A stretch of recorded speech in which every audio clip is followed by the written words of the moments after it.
Welcome to my channel. Today we will be talking about which banks does Emma app support.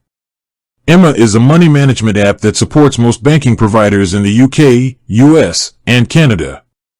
In the UK specifically, it supports a large number of institutions, including major high street banks and challenger banks.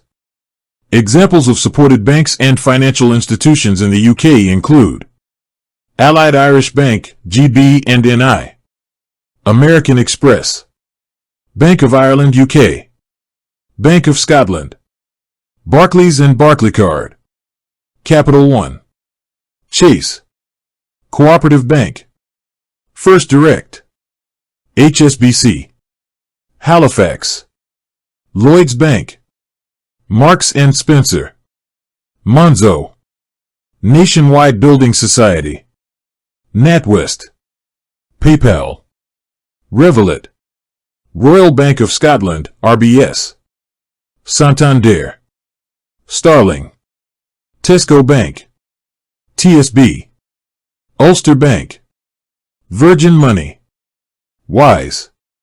Additionally, Emma supports some investment platforms and crypto exchanges.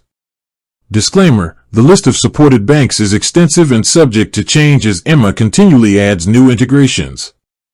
For the most up-to-date and complete list, you should check the official Emma app or their support pages.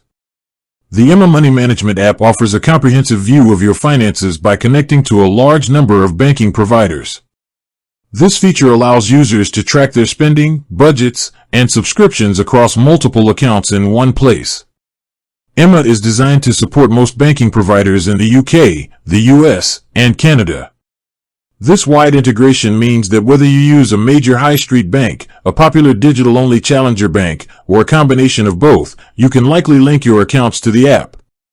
In the UK, Emma leverages open banking to connect securely to institutions. This integration includes major players like HSBC, Barclays, Lloyds Bank, and Santander, as well as digital-first banks such as Monzo and Starling. They also support various credit card providers and building societies.